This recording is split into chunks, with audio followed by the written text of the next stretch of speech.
Welcome to Rite Gud, the only podcast that helps you write good. I'm R.S. Benedict. I can show you the world.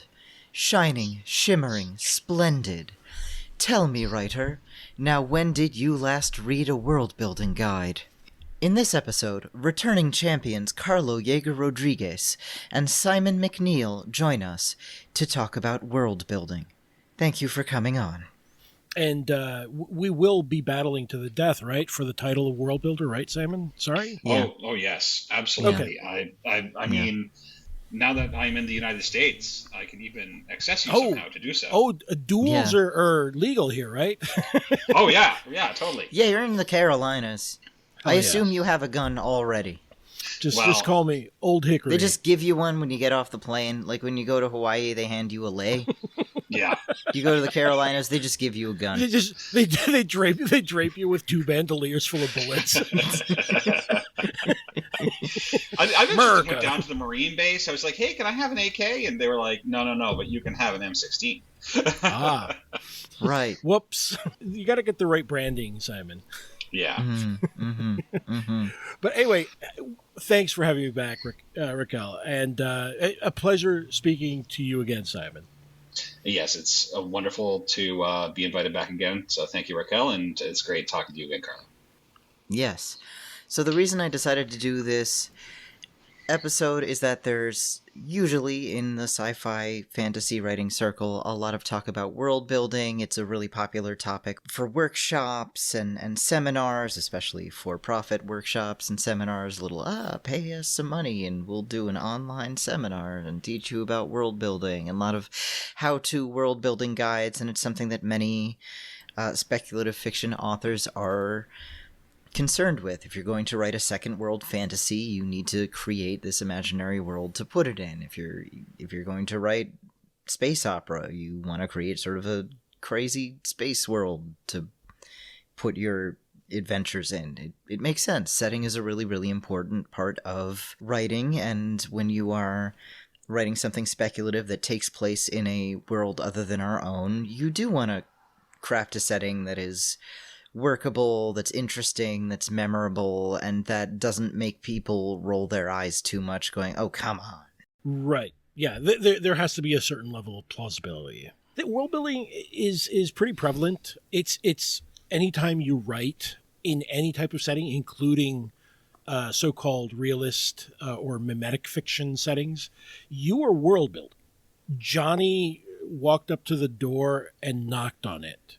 No, he didn't. That didn't happen, unless it's a biography. And even then, there is a certain level of you building up, filling in gaps if you're going to be a little fast and loose with the rules, right? So even in, sort of like what people mistakenly call non-genre fiction, literary fiction is a genre in and of itself. As I push my glasses up on my nose and say, actually. Well, actually, literary fiction is a genre in itself. Yes, just imagine. Oh my God, the literary version of the comic book guy would be so annoying. Mm-hmm.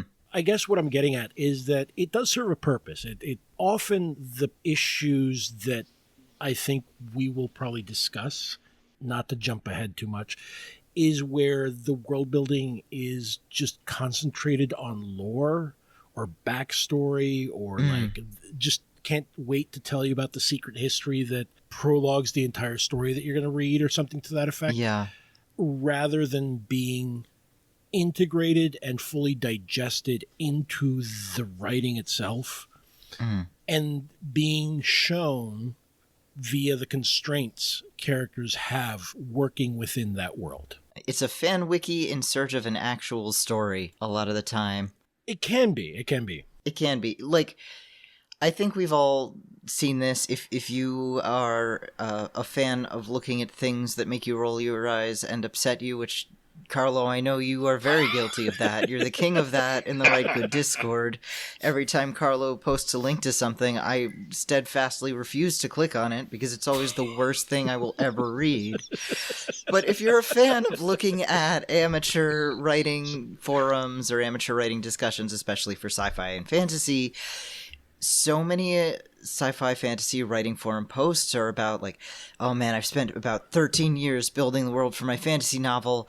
I have not written any words of this book. Mm-hmm. And you gotta, my dude, what are you doing? You forgot to write a book. You're just obsessing over, well, what is the primary import and primary export of this imaginary land? And what's the state bird? Like what are you doing? Stop it. They're writing the CIA world book for a secondary world. And there are people who are advising that, though. I mean, like, I remember one time I was at a convention. I was on a panel together with Brandon Sanderson. And of course, that he guy would mention it. That fucking guy guy. literally said Patient Zero. that he wrote an encyclopedia for each of his novels. Okay. Well, I'm sure, but he can write an encyclopedia in 10 minutes. Yeah. Because he's got a cluster of sister wives, like, cleaning him for himself. He doesn't have to do anything else. He's just got this Mormon compound of, like, women to brush his teeth for him so he can just write all the time. I'm just imagining him, like, rolling out of bed directly in... Yeah, the women just carry him. They all just lift him. There's a typewriter in the sink, and they're just, like, brushing his teeth. Yeah, like a baby when you wash your baby in the sink or something. They're just washing Brandon Sanderson while he types. While he types, yes. Removing his clothing and cleaning him. So he can just type. Putting food in his mouth and then, like, working his jaws so he doesn't have to, like, put in the effort to chew it himself. See, we're doing world building right here. Yeah. But I mean, seriously, I will say that there's at least two things that I think about when I hear someone tell me, like, I'm designing, like, my world Bible.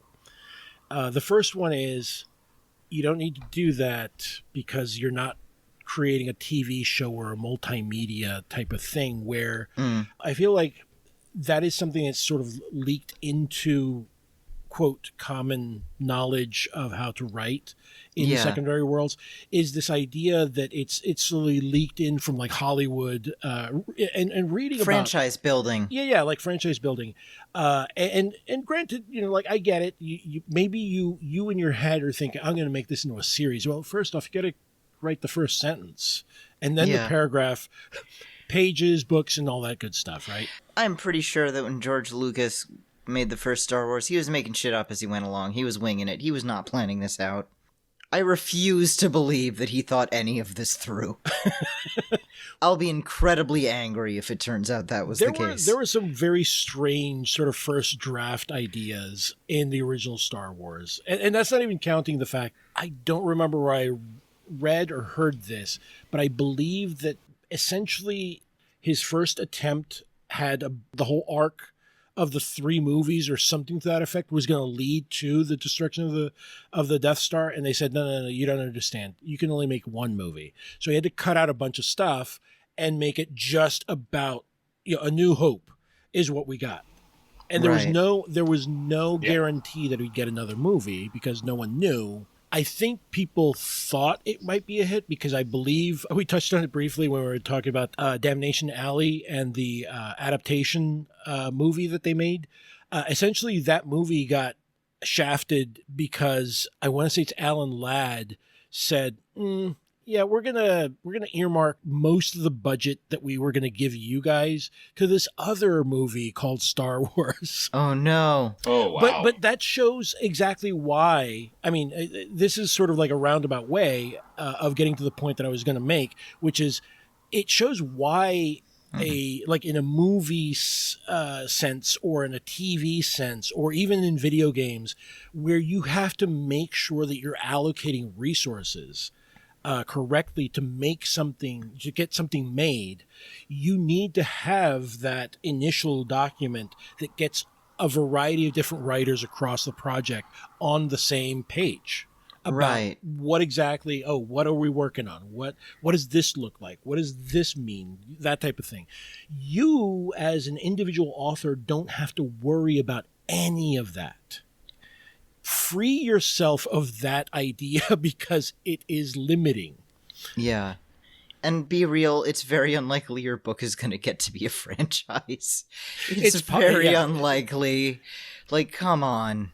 Yeah, I mean, again, I don't want to like discourage anyone, because maybe you get it. It's very like, but then again, maybe I'll win the lottery if I ever play, right? Yeah. But I think that the issue here is that it's sort of like, to a certain extent, it also feeds into the other aspect of it that might simply be avoidance.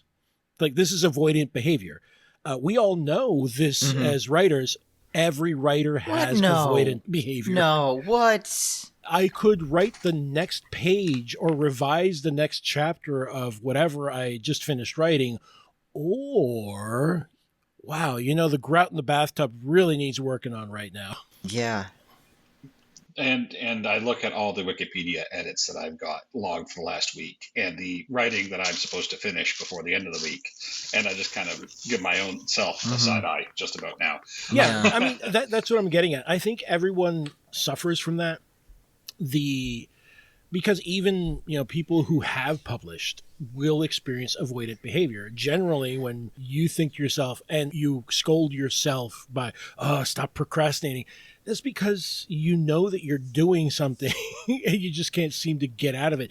I mean, that there may be a good reason for that, but also there could be no real reason for it other than I'm sort of afraid of writing the next thing. Yeah. So, I have no idea what you're talking about. I'm not afraid. No, what? It's fine. It's fine. Not at all. No one has ever. I'm the only one it's ever happened to, I guess. Yeah. Absolutely no writer Never, ever. But what I say this because it's also like you got to give yourself a little love, but also a little tough love, and go like, come on, you got to put just write the fucking book. The hardest write part. it. I think I even read this recently. Like, the hardest part of writing is just getting your ass in the chair. Yeah. To just do it. Unless you're Brandon Sanderson and you have a dozen Mormon women to carry you to the chair. in a palanquin that you have inside your own house. Like a litter. Yes. Just all wearing LuLaRoe, presumably. Now I'm imagining them like sealing him into a lacquered like little thing like in Shogun, and then just dropping over a cliff. Fuck this guy! I can't see shit. Guys, where am I going? It seems a little hot. No, they just take him to Evermore and just leave him there. Maybe we should discuss what world building is supposed to be, like the definition of it. Okay. So, I mean, it's essentially is the process of constructing an imaginary world or setting, sometimes associated with a fictional universe. Developing the world with coherent qualities such as a history, geography, culture, and ecology is a key task for many science fiction or fantasy writers. Wait, what? What? Why are they singling out the science fiction and fantasy writers in this Wikipedia? This is discrimination. I think it's because that phrase, world building itself, came out of the sciences. Yes. And so my suspicion is that part of the reason that constructing setting became known as world building in science fiction and fantasy is because there's a bunch of people who actually read physics books and saw that term being used and just misapplied it to Tolkien. That sounds right to me. That sounds perfect. I wonder if Tolkien would have been a little bit insulted that we called what you did after something we read in physics. It's like, dear sir, get off my step. Oh, he would have hated that? Get away from me, you fucking nerds. That's my Tolkien impression. I think it sounds really good. He would have dressed up as a Saxon warrior and jumped out from the bushes at them. Hell yeah. As he was known to do at parties sometimes. I guess the guy knew how to pull a prank. What can I say? Yeah. Anyway, I think that's more or less what we're driving at, I think, in this discussion that we're having. Yeah. So, to just maybe obsess a little bit less about world building, as much fun as it is to imagine in this imaginary world, to remember that this should probably serve your story and not the other way around. Well, and also, like, make it interesting. I'm sorry. Yeah. There's no delicate way to say it. Just like, Yeah. make it interesting. I think we were talking a little bit offline, and I think my general idea is that for you to world build in a way that is effective in the supposed, like that Hemingway iceberg type of way, is essentially to be a good observer of the world, to hold up a mirror at a strange angle to our present world, and then apply it to this fantastical world. Because I mean, we as readers, like, we as writers need to leave ways and milestones and little landmarks for readers to sort of join us in creating this world as well, right? Because that, I think you can also apply, like, the idea of world building to writing, and the idea of the reader as a bit of a co-writer with you, right? Yeah. And so I think we discussed this a little bit in, a very early episode that we talked about who you're talking to. Yeah. And if you fill in all the spaces, you don't leave space for the reader to inhabit the story. They will not help you build this world. And then, then you're stuck doing all the heavy lifting. Yeah, I guess it's the here's my Funko Pop collection thing. Instead, you can't touch it. Instead of like, hey, here's some action figures that like move and can be posed, and the robots turn into cars. Here, kid, play with them. Like, fuck yeah, I'll play with that. It's the difference between something that's for play or for display. Yeah. Ooh, very nice, very nice. Yeah, I'm glad you mentioned that, because I put in this outline too, thinking about the Taoist idea of like negative space. There's that principle about a wheel might be made of 30 spokes, but it's the emptiness in the middle that makes the wheel useful. Everything turns around this hole in the middle. Because if this wheel didn't have this hole in the center, you'd have nowhere to put your axle. It wouldn't spin around anything, right? So when you're creating a world, you want to leave space for the reader, for the reader's imagination, for the reader to go into. I've been reading something that's a really good example of a work that uses negative space really well. So I've been reading Alex Phoebe's Cities of the Weft series. And I mean, to a certain extent, it's very much a me sort of a book. I mean, Alex Phoebe is somebody who previously wrote historical fiction about famous schizophrenics. Ooh. And then he decided to take a hand at fantasy writing. And the books in this series are both, and there's a third one coming that's going to be following the same basic structure. What if there was a city that was really fucked up? Hell yeah. But like, what we know about this world is basically contained to these three cities that are described across these three books. And beyond that, like, we know that the city of Mordu, which is the setting of the first book, it's a merchant city. We know that people are trading with it from somewhere. And we know they're not coming from Malarkoi, which is the main city of the second book, because those two are enemies. But exactly where those merchants are coming from is kind of left a little bit to your imagination. Well, I was going to say, shit, I forgot what I was going to say. Please continue. Okay. All right, Karlo, we will continue. I've heard a different approach referred to as world conjuring instead of world building. The idea is instead of creating a super detailed blueprint, you might want to instead take these sort of light impressionistic strokes, Like a pointillism, or yeah. It's not the super scientific, super detailed diagram, but just sort of, here's a sort of sketch of what the world looks like. And I rather like that approach. I would say that I also approach, like, a lot of my writing is like that evocation type of approach, right? Yeah. I think we had even discussed, we had discussed Le Guin's Omelas as an example of world. Like, I think that's a perfect example to bring to bear to continue on, like, the co-writing or co-creating idea. Because if you'll notice, the story is like Omelas may not actually exist like for real to the author. Like she's like developing like, oh, imagine this city, and like she's essentially asking you, what would you imagine utopia to be? And for most of the story, it's very nice, but nothing seems very, seems sort of vague and slightly boring. It's nice. Yeah. Everyone's content, but it's slightly boring. And then that's where she is essentially working against our own, using our brains against us, right? Because she says, well, what if I told you that the utopia that you know here, it has a dark secret? Would you believe it then? And of course we believe it. Yeah, then we believe it. We believe it, Ursula. We believe it because we do not live in utopia. We live amongst struggle. We need to see it in our stories for it to feel real. Which isn't to say that you need to torture people, in a basement, people in your stories.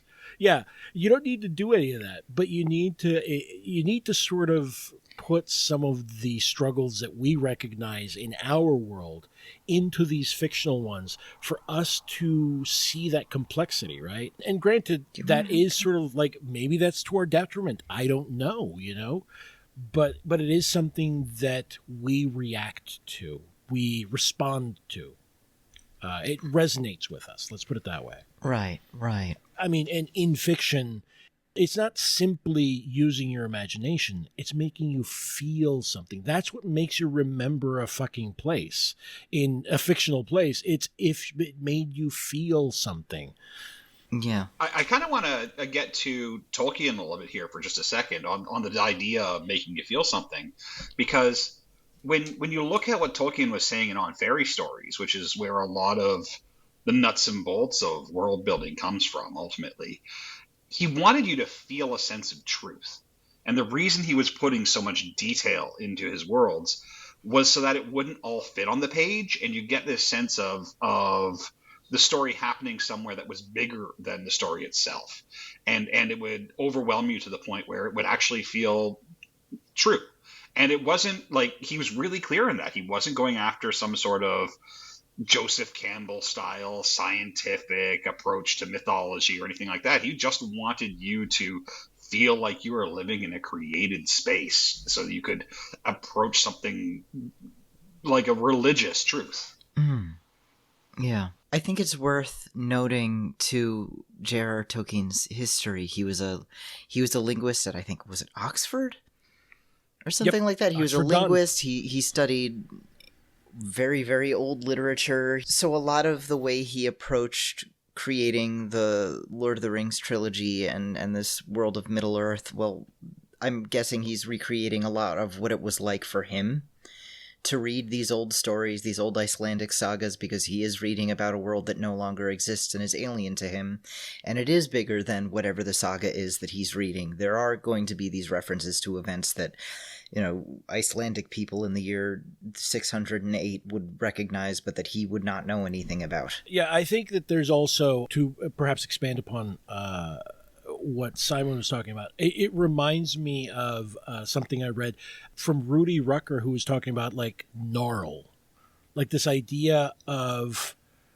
he's using it more of in a science fictional sense. So his approach is more along the lines of that he actually got it from a colleague, and it essentially is that you can think of natural processes as a computation, that there's a procedure that happens. You may not understand it, right? You may not have the technology to really understand it, but it can be observed. It can be, if it can be replicated, you might be able to figure out how to do it. Mm-hmm. And it then hints at this underlying structure to the world, right? That then lends itself to someone who's reading about this to think that world is more complex than what's on the page. Yeah. There's stuff that's beyond the edges of the page that you're just not seeing, but you can feel in it the way that people react. And to your earlier point, about the Icelandic sagas and a world that exists no longer. Like, one of the things, in many ways, I would say that the if we could stay on Tolkien, the Lord of the Rings books are narrowed quite a bit by the movies in the way that people visualize it. But one of the things that I really fucking appreciated is how much of the scenery, there's always ruins in the background. Like, there's old buildings and structures that are just falling apart. Like, oh, this was a watchtower back, 5,000 years ago. And you're like, shit, okay. What happened there? That looks fucked up. And to a certain extent, there's a lot of the Gothic in it, right? This idea of the bones of the past are jutting out of the world as we see it. Mm-hmm. And the violence of the past too. I mean, that too, yeah. Like let's be honest, the entire story of the Lord of the Rings is everybody having to come to bear with the incomplete resolution of a war a few thousand years previous. Yep. They didn't do what they were supposed to do the first time around, so got to do it again. Well, and it's cyclical too, right? Because it's sort of like, that's the curse of Sauron. It's the shadow will always regroup and eventually reconstitute and appear again at a later date. Mm-hmm. So it's deeply melancholic, Mm-hmm. For everyone that thinks that George R.R. Martin is nihilistic. Dude, this is bleak shit, okay? Come on, man. Yeah. I mean, the only reason you couldn't level a nihilism charge at Tolkien is because of how clearly his faith shines through on the page. Mm-hmm. Like, that's the one thing that we got to remember, is that these are, whether or not he intended them to be that way, and I think he kind of did intend it, these are deeply religious works. Oh, yeah. And there's that sense in Tolkien that he's trying to make the books to give you a feeling of what it would be like to experience the divinity of creation. Mm. Yeah. I mean, I mentioned in the recent Type Bar essay that I made, like, one of the things that always, like, every time I reread Lord of the Rings, the thing that gets me at the end is, like, this idea that this dream must end. Mm-hmm. And, it's just so sad. And granted, like, I understand, yes, there's lots of problems with Tolkien, yada, yada, yada. We know. Still. Yeah. The feelings are there, I don't know what to tell you. Well, I think, like, yeah, we can interrogate Tolkien's politics all we like, but the truth is that if we're looking at science fiction and fantasy writing and at how we approach the idea of setting in science fiction and fantasy, he's inescapable. Oh, yeah. Yeah. I don't want to say revolutionized, but he definitely changed the genre entirely. Because, like, I want to say that there was a decade of him sort of, like, having been in paperback, like, I believe late 60s to mid to late 70s. Those were the first times that his books had been, like, the rights had been acquired, and they were coming out in paperback for the first time in the U.S. And I distinctly remember, like, in the foreword to the, I believe this was the second edition that I had a foreword by Peter S. Beagle. And he says that, like, when he was going through the subways in New York City, at that time, like in 69 or whatever, at the end, like, this is Two Towers had just gotten printed. People had just rushed out and bought it and read it through. And people were scrawling, like, spray painting Frodo Lives in the subways. It's so interesting to me. If we want to look at, like, authors who came a little bit later, and like new wave authors like Herbert or Le Guin or Moorcock especially, then the other thing we have to consider is the extent to which a lot of it was writing in response to him. Yeah. Yes. So, yeah. Moorcock, I would suspect, more so than anyone else. Oh, yeah, but Martin, too. Mm-hmm. Oh, yeah. I mean, Martin has made it no secret that he's sort of, like, covering gaps, that Tolkien did not want to cover, right? The idea of, like, the Just King, he thought was, like, piffle. He's like, fuck that. What's his tax policy? Okay, yeah, I've actually, I took down a quote that by George R.R. Martin that a lot of people like to talk about when they're maybe trashing him or criticizing him, but I actually kind of like this quotation. At the very least, I think expresses an interesting perspective on world building, because I don't think there's one way to do this, and I find it interesting how different authors approach it. So here's the quote. "Ruling is hard. This was maybe my answer to Tolkien, whom, as much as I admire him, I do quibble with. Lord of the Rings had a very medieval philosophy, that if the king was a good man, the land would prosper. We look at real history, and it's not that simple. Tolkien can say that Aragorn became king and reigned for 100 years, and he was wise and good. But Tolkien doesn't ask the question, what was Aragorn's tax policy? Did he maintain a standing army? What did he do in times of flood and famine? And what about all these orcs? By the end of the war, Sauron is gone. But all of the orcs aren't gone. They're in the mountains. Did Aragorn pursue a policy of systematic genocide and kill them? Even the little baby orcs in their little orc cradles?" So, I mean, you can look at that and go like, interesting question. Or you can look at that and be like, okay, take off the fedora, George, calm down. But, it does reveal, like, okay, this is a different writer and his approach on world building. This is his approach on how you handle a fantasy world. Yeah, and I think that it's really interesting to me because it really does show that he thought about this. Like, he really put some thought into it. Because and I think that that's the thing that a lot of people, a lot of detractors of George R. R. Martin, they sort of don't really get that, like, he's really, none of this is unintentional. Like, and I mean, apart from the fact that they're often just criticizing him for what the show did, and in the last season, in the last episode especially. Well, and also he's not really in control of the show. That's why you have showrunners, Yeah. Like, he gave them the material and maybe some notes here and there and whatnot, but he's and then fucked off to go play with his toy trains. Just having a great time. Martin's getting at something a little bit with world building there.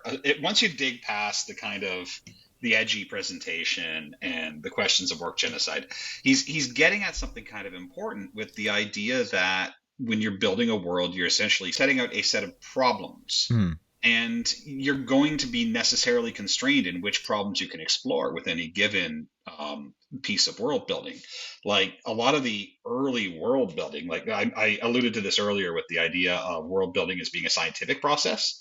But one of the earliest references to world building was Space, Time, and Gravitation, an outline of the general relativity theory by Arthur Eddington, where what he was talking about was things like imagining a world that was literally a sphere of nothing but water, so that you could examine more clearly how light would pass through a gravitational field. And that's a very specific problem that you're creating a world in order to elucidate and create a narrative around.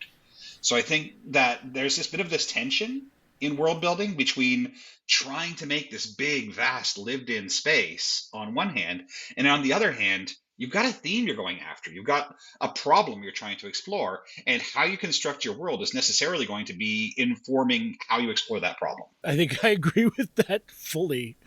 Absolutely. If you wanted to go the route of like, oh, come on, George, take off the fedora, you'd be like, okay, sure. But Tolkien was sort of like, Aragorn was Tolkien's nod to Arthurian type of medieval thought, right?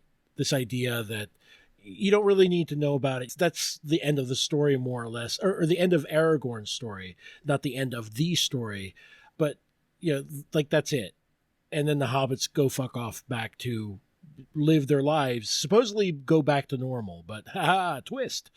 But at the same time, I do agree that there, in Tolkien's themes, it's the question of evil, as in, personified by Morgoth or Sauron, his lackey, and that is the central sort of problem of the world. And I would say that in Westeros, the problem is, well, okay, you got a series of different problems, but the main problem is there's a big fucking extreme emergency that's going to happen. Everyone needs to pull together. How can they? Right. And I mean, of course, we're looking at people who have very different mindsets, very different political and moral philosophies. Tolkien being a very religious, I believe, Catholic conservative, and George R. R. Martin being, more left-leaning, kind of conscientious objector in Vietnam, kind of sort of a more 1960s, 1970s kind of mindset guy.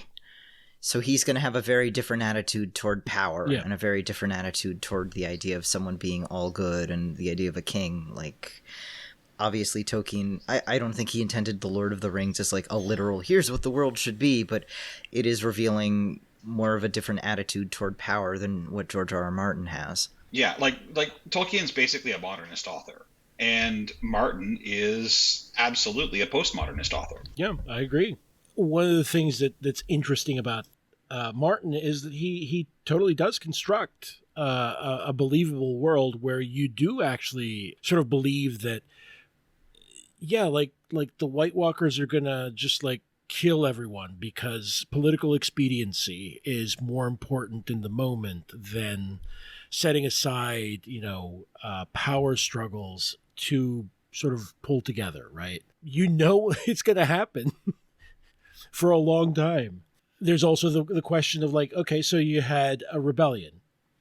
Was the person who led the rebellion the person that should lead? By the time we start the novels, the answer seems to be not really. Maybe not. Like Robert Baratheon's a terrible king. He sucks. He's just terrible. He also sucks as a person, but that's another story. Yeah, and I mean, that questioning of the effectiveness of politicians to respond to the challenges that confront them outside the initial context that led to their rise is a perfect example of what I'm kind of getting at when I call him a postmodernist. Like, Tolkien sets out a meta-narrative of the just king, and then Martin's like, I don't know, let's break that meta-narrative down. Yeah, like Aragorn was really, really good at fighting with a sword. That those particular skills do not necessarily translate well to being a monarch during peacetime. Yeah, like Robert Baratheon was a fucking demon on the battlefield. Like he stove in what was his face's chest with one swing of his like battle hammer or whatever the hell he had. He's great. Like he fucked that guy up. Should he be on the throne though? Like, should he have had to die poisoned by and gored by a boar? One of those 30 to 50 feral hogs that wander the woods outside King's Landing. God, we love the feral hogs. We love a precise yet vague number of feral hogs. A very specific range of number of feral hogs. Yeah, the specificity is in the range. Is no less than 20, no less than 29, no less than 30, and no more than 50. But yeah, anyway, I think that you're absolutely right. There is no real right way to go about this. There are different vectors and trajectories to get into world building, and whatever works for you is probably the best thing that you can do. You can improve that though. Like I do, if I can circle back to the beginning, like I do think that sometimes the common wisdom is, don't info dump. Well, probably not a great idea. Unless you're Kim Stanley Robinson and you can do it with fucking style. Then go ahead, lean into it. Whatever works is really what works. And honestly, I've read plenty of Kim Stanley Robinson. I really do like his style, and he info dumps like a motherfucker in those books. And pro style can get you a long way. Like when I'm reading Le Guin or when I'm reading Phoebe, the construction of their setting is greatly improved by their ability to describe it vividly and in a way that is interesting. Yes. Yeah, like it's one thing to tell me, this is a town that, like is on the shores of blah, blah, blah sea, yada, yada, yada. There's lots of, its major trade is fish. It's like, okay, that's a good start. Walk me down the street while the mud is squelching underfoot, and you got to cover your ears because the fishmongers won't stop fucking shouting about the fresh fish that you can tell isn't really that fresh. Yeah. Like, give me that. Yeah, like so much of what makes The Mordu such a good book comes down to not just its setting, although its setting is amazing, but how its characters interact with that setting. Like the character of this little urchin Nathan, like wandering through the slums that he lives in, squelching through the living mud, looking for these magical byblow creatures that he can sell for parts. It's like the presence of that character in the world is what makes the world interesting, as well as, of course, like I said, the quality of the prose. Let's take a moment to not set aside the prose, because that is something that I do think helps with world building. Oh, yes, absolutely. It's this idea, and again, I ran across this quote, and it's a Le Guin quote. I'm going to paraphrase it, but essentially she says that, no one ever thinks about world building as the construction of which word goes after which, in what order, and therefore slowly but surely building and building creates that world. That your style also informs the world building. That is part of the craft that goes into it. It's not just simply like this separate thing. It's helped along by what words you use. If your society doesn't really have, hasn't discovered fire, but somehow magically still has swords, well then you can't just talk about fire. You can't use fire as a descriptor or a metaphor very often because they don't know what it is. You're telling me that the Ursula Le Guin, who wrote A Wizard of Earthsea, thought that word choice was important? Oh, I'm shocked. I'm absolutely... But no, seriously, like it's entirely correct. And I'm sorry, I was not trying to suggest that prose style wasn't important. I think it's incredibly important. My point, as much as anything else, was just to say that the setting can't be extracted from the other portions of the work, and it's informed by word choices, informed by character, and all those things have to work together to create your story, rather than being built on top of a frame of a setting. Mm-hmm. Yep, exactly. It needs to be all of a piece.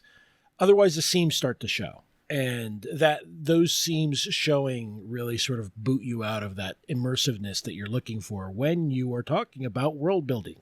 That's right. Yes. All right. So we've talked a little bit about Martin and Tolkien, a little bit about Le Guin. I mean, The Left Hand of Darkness does such an extraordinary job with world building. You can really see that she was the daughter of anthropologists with the way she just handles being a foreigner in this very, very different culture.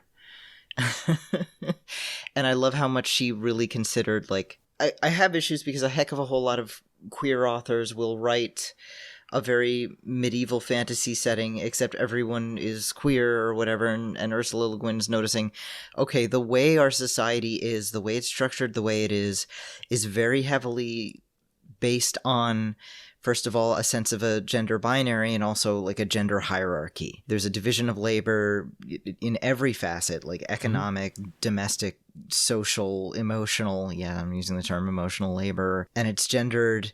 In a society without gender, how are we going to deal with that? How are we going to handle domesticity? How people are going to live different. The family's going to be structured different. Everything is going to be fucking different in every way. And you might not necessarily be on board with the idea like, oh, a totally gender fluid world would never have war. Like, well, I don't know about that. But the fact that this wasn't just, oh, it's our world except da-da-da, it's like, no, this would fundamentally change the structure of every aspect of society. So she's going based on that. I mean, you're absolutely right. And I would argue that she is using that particular, again, I think that's the central problem, to use Simon's phrase, that she's sort of reflecting back at us. But instead of going like, well, this is like our world, but different, this is, no, you don't understand. If we would get rid of this problem, this is what this world might look like, which is a very shit.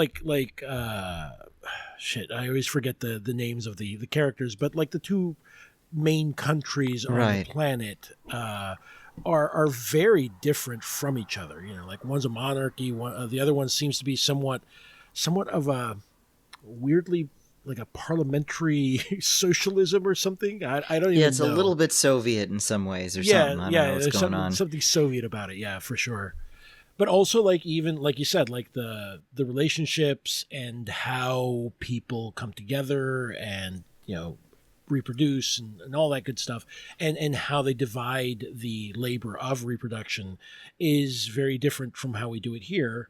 But at the same time, like I you know, like to your point about, you know, gender fluid wouldn't have war. No, the fact that Genli Ai, I'm sorry, has arrived at this world has actually sort of accelerated them towards maybe developing a concept of war because of an external enemy, an external perceived enemy, I should say, in the ecumen. So it is interesting, right? You could, using your anthropology angle, it is sort of interesting to view this as somebody making first contact with like one of those remote indigenous tribes, and suddenly like everything goes to hell because, yeah, you've upset the entire balance of their society. And I love that, again, Lei does that while being a fucking idiot the entire time. He has no idea what's happening. And I think, Karlo, you really hit on something really good there with Le Guin as being somebody who really did write problem worlds quite a lot. I know that one work of Le Guin's that's often not given enough focus is Always Coming Home. And that's because it's one of her more difficult and inaccessible pieces, because it's basically speculative science more than it is science fiction. But again, she's creating a problem world, and she's trying to explore there a very explicitly anthropological question about how the world might be different in the future based on a few fundamental axioms. And so I think in her case, like, that was really very much often her project, was to ask a few simple questions. And whether that was the question in Omelas of, do people really want utopia? Or whether that's the question Left Hand of Darkness about, what would a world without gender really be like? She's always kind of trying to point her stories towards an exploration of those problems in, I think, a kind of a clear-sighted way that is a lot like those worlds that are made of nothing but water. Yeah, and I think that her thing is that, like, her general scientific approach is a sociological one, right? Which, you know, amongst certain, or maybe most snooty physicists, they would roll their eyes and say, oh, that's not a science. And it's like, well, it's as much as science as anything else, I would say. But I do think that it's interesting because her focus wasn't on the whiz-bang gizmos. It was on how would people be different? You know, if this problem existed or if this problem were not present. And I think that's an interesting approach as well, right? Is Always Coming Home the one that's sort of like a fictional California that has like even a made-up language and everything, right? Yes, it was the one where she started doing language work. Ah, gotcha. I've been meaning to pick that one up because it sounds interesting, but I may just completely, I bounce off it so hard I end up in the stratosphere or something. Who knows? It's hard, but it's really worth it. If you can fight your way through that book, I would absolutely recommend it. It is a masterclass in world building, really, because it really is nothing but the world building. Yeah, I can see that. Do we want to talk a little bit about like some of the assumptions in world building attempts? Sure. I would say that it is very odd to me that, especially amongst like more Silver Age sci-fi, there was always this assumption that the people that were exploring space were going to be Americans. Yeah. The only marginalized people are robots or aliens. How weird is that? Here's something that drives me crazy with a lot of fantasy or sci-fi. This assumption of monocultures. Like, hi, I'm an alien from the planet Blarg. I'm called a Blargian, and I speak Blargese, which is, okay. I'm from a country called the United States. I am called an American. I speak English. Not, I'm from United States. I'm called United Statesian. I speak United Statesies. You know, these are not all the same words. In real life, linguistic boundaries and cultural boundaries do not line up perfectly with national borders, because national borders are not real, man. They are an illusion. Fucking get on that.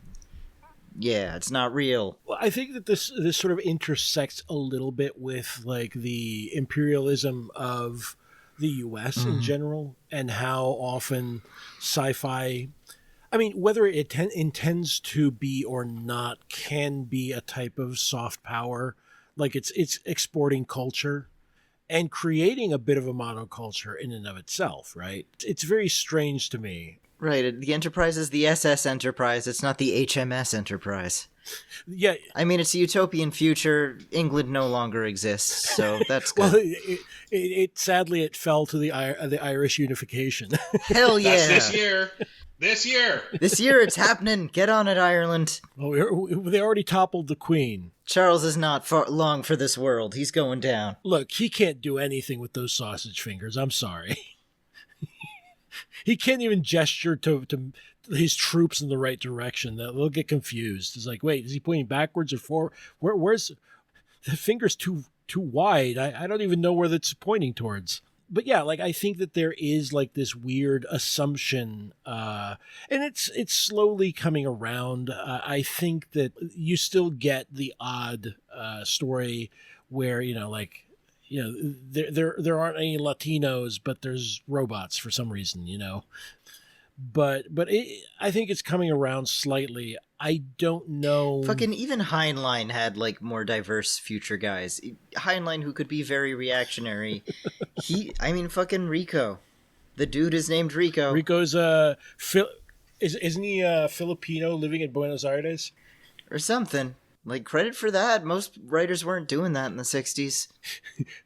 Little did we know that Rico is actually a direct descendant of one of Pinochet's goons or something. Oh, no. That's the Verhoeven version, I think. Strongly implied.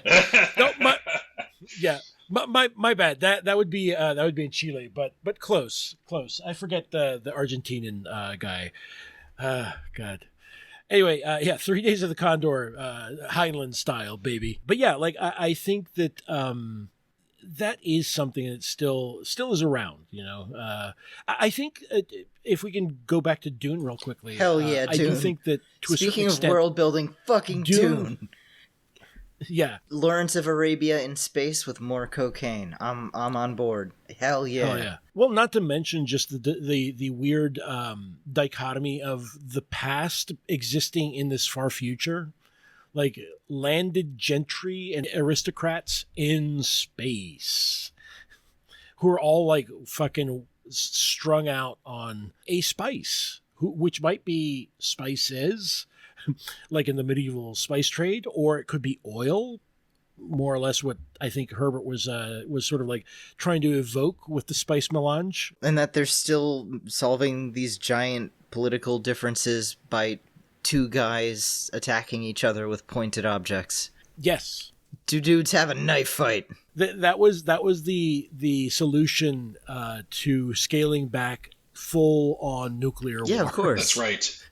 That's how they solved the Cuban Missile Crisis. Yeah. Nikita Khrushchev and JFK just duked it out in a parking garage.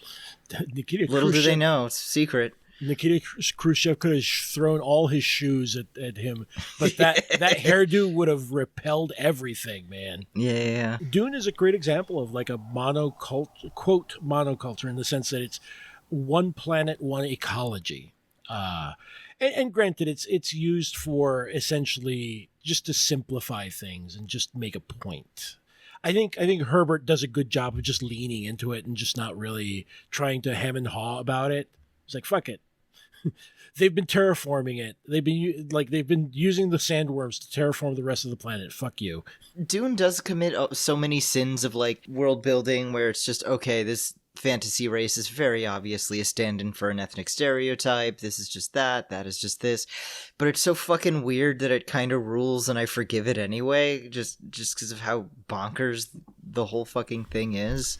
Well, I think part of it is, speaking of, like these constraints and how this society works, is precisely he follows exactly like these Byzantine politics that are designed to just obliterate each other. This is how literal Byzantine politics were, right? Like, oh, you're a peer who wears the purple and a rival family suddenly got an edge over yours, and they're going to put forward their heir to the throne. You know what? Let's just pay a couple people in the alleyway to throw some fucking acid in their faces. No one wants to vote for no one wants a fucking ruler that has a messed up face. And that's ableist for sure. But at the same time, that is how the world worked in Byzantium. I'm sorry. Like if you were... Oh, I'm sure it would still work here. Oh, yeah, Sure. absolutely. Part of why Herbert gets away with this is because he was really good at problematizing all that. Like, yeah, Paul Atreides is Lawrence Arabia in space. But is Paul actually a good guy? Like, kind of no, and the book wants you to know that. Not in the sequels. Look, Simon, I only read half of the book. I don't know what you're talking about. Paul is awesome. He rules. He's the best guy. And definitely nothing happens to change him in between the first book and the second. Nope. Perfect. Chosen one. I mean, it's right. Absolutely. Totally doesn't become worse than Hitler. Mm-mm. Space Hitler? Nope. Not even. And his kids, they do not grow up to be assholes. No, becoming the enemy of all humankind in order to force them into some sort of vast species-wide struggle session.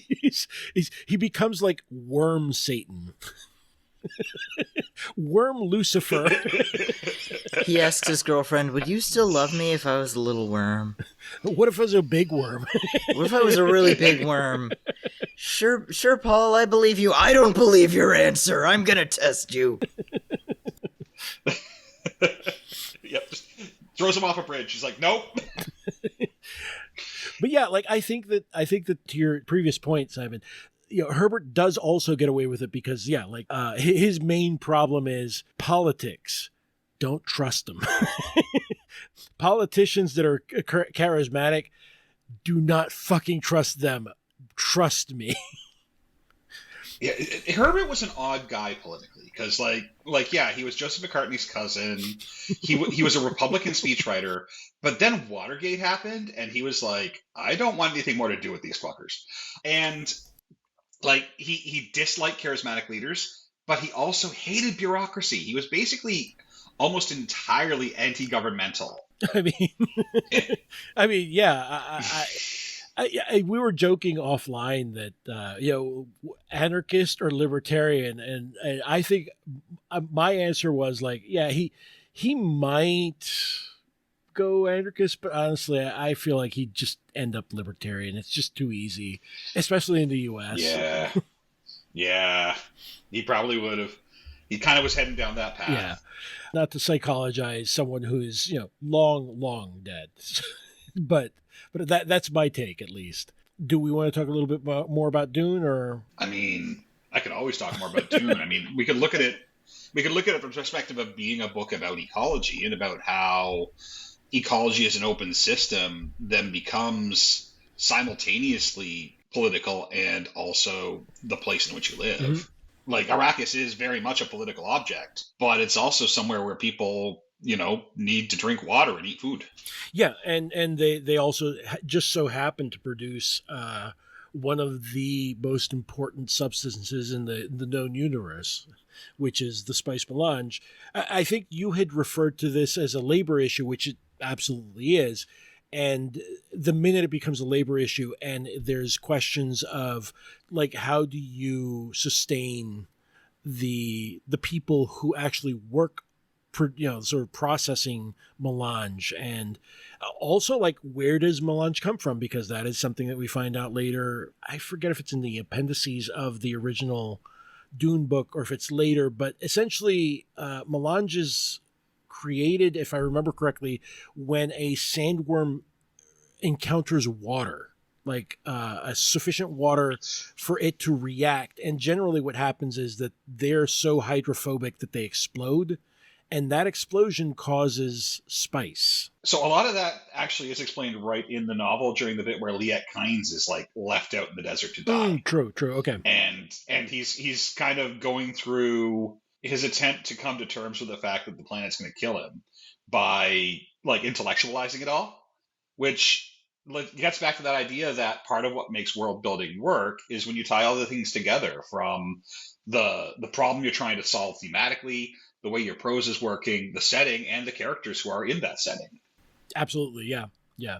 Like that's a perfect example of like the constraints of the setting are exactly what are going to kill Liet Kynes. And people know this. Like, this is something that is, I believe it's actually like a political punishment, right? You can be sent out in the desert without a still suit, and you'll be dead very soon. But also, like, that's part of how, speaking of the politics and the political expediency, this is how Paul starts to see an opportunity in the, quote, problem, the political problem of the Fremen, right? Because the Fremen are occupying a space that everyone in the known universe wants because it's vastly rich. And so they want an Arrakis without Arrakisinians? I don't even know. without people on it. So they can just come in and just extract, which is what, like the Harkonnens did, essentially. But of course, this gives the Harkonnens a problem because it is a labor problem. And if you kill all the people, then who's going to extract your spice for you? Whoops.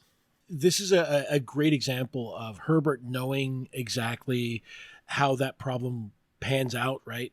And eventually the Padishah Emperor, like, okay, you Harkonnens, no, you fucked it up. Get out. We're going to give it to the Atreides for a little while. And essentially it's just a move to sort of stabilize things before, bringing the shock troops in again. But essentially, like the idea is that Arrakis should be a point of extraction and not a political entity in and of itself, which is what Paul sees finally. And turning that is what basically, like that's the, quote, desert power that he talks about in the book, right? Like this idea that you can sort of agitate an army that is an army in all but name, who has already been inured to struggle and hardship, because Arrakis, like the Emperor's training planet, Salus Secundus? Salusa Secundus, or whatever it's called, is a crucible planet. It's produced. It's essentially a type of planet that produces like shock troops, and that's what Paul sees. And he's like, "Well, let's put these guys to work." Yeah, and you get this really interesting kind of multifaceted critique of the idea of regime change within Empire there. Because, I mean, on one hand, you've got the Padishah Emperor. By using the Atreides, he's able to be like, look, it's not that the Empire is bad. It was just those governors over there. And see, we got rid of the bad governors, and here's the good governors. But at the same time, you've also got Paul then basically reconstructing Empire, just with a different set of thugs running the show at the end. Right. It's the to mix two things together. It's you had someone stabbed and someone else holds the knife to see. It wasn't. I got rid of the bad guy that stabbed you. It's another guy holding the knife. It's no problem. It's better. If either system is going to kill you, well, why not just say fuck it and try to change it? Yeah. I'm reminded a little bit of, there's something I saw recently. It was a panel from a 2000 AD comic. And it showed at the top, it showed a bunch of guys kind of in ragtag, almost uniforms. And it was talking about how this horrible militia had been disbanded. This horrible anti-mutant militia had been disbanded. And at the bottom, it was the same exact guys wearing cleaner uniforms. And the leader has established this police force. We're going to bring truth and justice throughout the land. Oh boy. That's a little too on the nose, I feel. 2000 AD wasn't always a very subtle publication. No. Guy called Judge Dredd? Subtle? I really just love, at least the original Dune novels. They're just so exceedingly strange.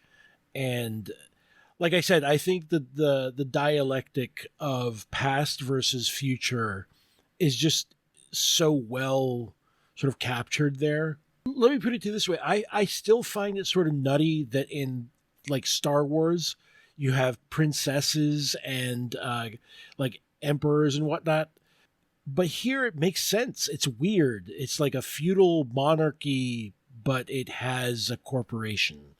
It has a majority stake in is it the Choam, the aggregate? Yeah. So it's like a weird, it seems so strange to me. And I think that this kind of is circling back to something that is some good advice that can be given to people who are doing world building, is to not be afraid to get weird with it. Whether it is like gothic bones of fallen empires poking out of your landscape, or whether it is this bizarre culture set in a strange world full of impossible aliens, like, get weird with it. Don't be afraid to limit yourself to verisimilitude. I remembered what I forgot I was going to say. See, you know how in horror, it's the meme is, there's a deer and it's fucked up. In weird fiction, there's a city, but it's fucked up. Yeah, and that's why we love it. We love weird fiction because of this. Do we want to talk about like other approaches to world building?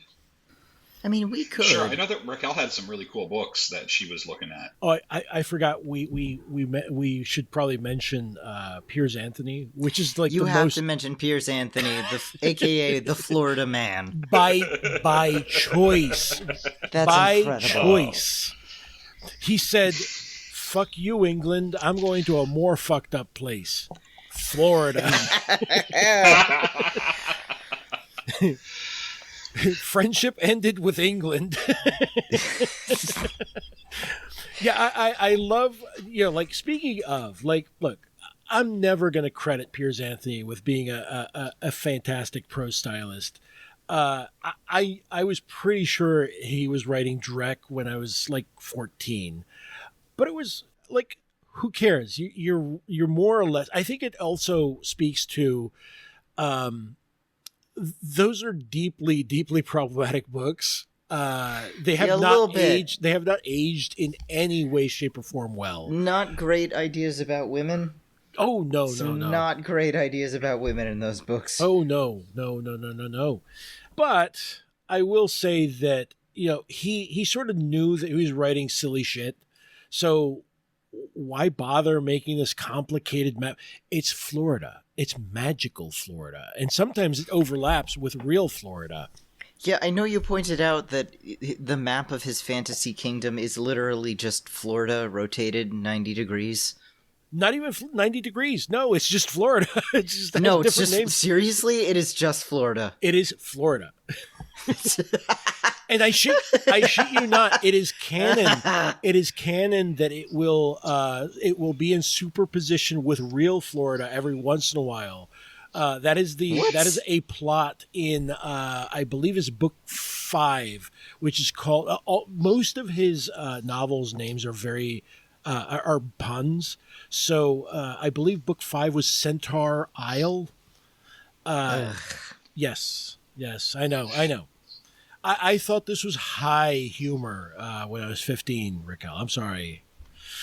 What can I tell you? I'm so offended. So offended. I've got an embarrassing secret that I have to reveal, because not only did I read some Xanth books when I was like 14, but I also read like all the Incarnations of Immortality. Oh, but hey. Incarnations of Immortality had a couple of good ones in there. They're not, again, don't look to Piers Anthony for prose style, but I do think that like his first one, the Death one, was pretty good. I think that's one that has like maybe out of the 7, there's like maybe 3 that are pretty good, or at least good. Good on a sliding scale of Piers Anthony, perhaps. I'm like hearing your finger quotes. Interesting premise.